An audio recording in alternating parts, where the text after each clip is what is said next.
Hello student, today is our topic of accountancy, manager commission on net profit.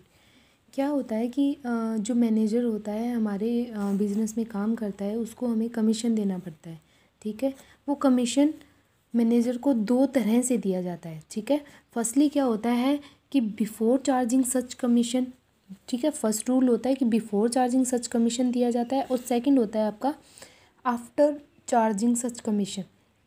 अब इन दोनों के बीच का एक डिफरेंस है मेन, वो क्या होता है।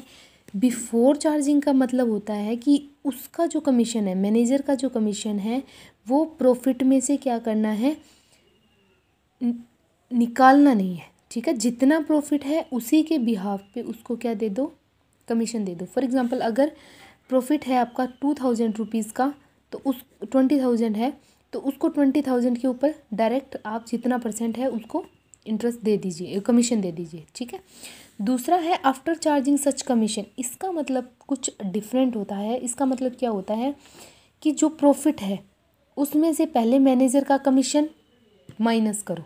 ठीक है, देन क्या करो, उसको कमीशन दो। तो ये तो क्या हो गया, थोड़ा अटपटा लग रहा है कि पहले उसको कमीशन दे, ठीक है, फिर जो बचे उसके ऊपर कमीशन दे। ये कैसे पॉसिबल हो सकता है? ये पॉसिबल है, इसको हम देखते हैं, अभी करवाती हूँ मैं आपको कैसे करना है। फर्स्टली जब आपको बिफोर चार्जिंग सच कमीशन देना हो, ये तो बड़ा इजी है कि जितना प्रॉफिट है उसके ऊपर जितनी रेट आपको 10% फॉर एग्जांपल दी हुई है तो 10% से उसको दे दो। एग्जांपल लिया है मैंने कि अगर पहले बिफोर का ही लेते हैं कि अगर बिफोर चार्जिंग सच कमीशन जो प्रॉफिट है वो इतना है। ठीक है, प्रॉफिट में से अभी तक कोई चार्ज नहीं हुआ है कुछ भी कमीशन वगैरह। ठीक है, तो आपको क्या देना है, मैनेजर को इतना प्रॉफिट है उसके ऊपर 10% से कमीशन देना है। पहली बात करते हैं, दो केस होते हैं आपको पता है। पहले केस को सॉल्व करते हैं। अगर बिफोर चार्जिंग सच कमीशन है तो क्या करोगे, आप डायरेक्ट 10% लगाओगे और इसको मिलेंगे 2200 रुपीज़। ठीक है, दूसरी बात आती है हमारा आफ्टर चार्जिंग सच कमीशन।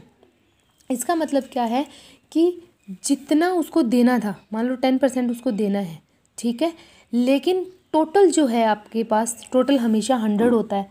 ठीक है, कितना होता है, 100 होता है, सॉरी, टोटल 100 होता है। लेकिन अब उसको क्या करना है, 10% कमीशन भी देना है। तो टोटल हो गया हमारा 110। ठीक है, कितना हो गया, 10 इसमें ऐड करेंगे तो 110 ऐड किया 110 हो जाएगा। ठीक है, अब हमें जो 10% देना है वो 110 में से देना है।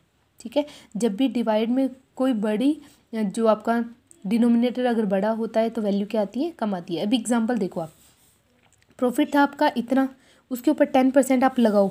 ठीक है, जब 10% लगाओगे तो मैंने लिखा है यहाँ पे 100 प्लस रेट। कारण क्या था यहाँ पे 100 प्लस रेट लगाने का, क्योंकि अब हमें उसको इतने रेट से कम देना है और जब भी कम देना होगा तो नीचे वाले में कुछ ऐड करना पड़ेगा।